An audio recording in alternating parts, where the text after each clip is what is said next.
struggle with worrying all day long and it feels uncontrollable, here's some practical advice that will be able to help you.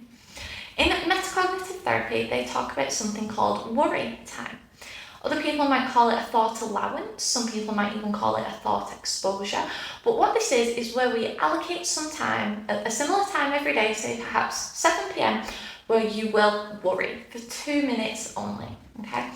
In these 2 minutes, we need to have like a bring it on attitude, like come on then brain, do your worst, give me all of these thoughts that have been plaguing me for God knows how long.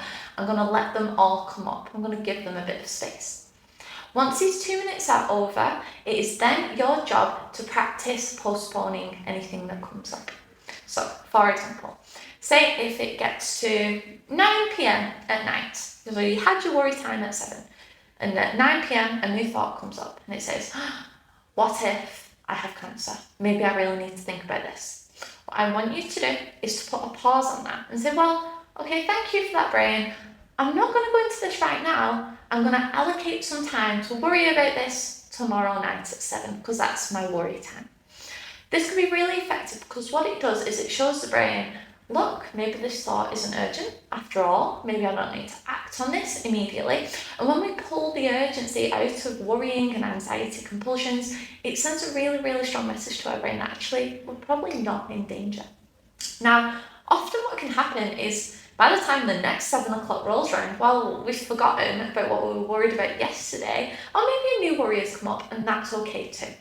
But think about it. If you train your brain, because this is a practice, don't forget, it's not something you have to get immediately, but if you can train your brain, which you can, to be able to postpone worrying and only allow yourself a bit of time to be able to let your brain go wild, that teaches you that actually, no, my worrying is controllable. I am able to postpone worrying. I don't have to spend all day long in my thoughts and being a slave to my brain.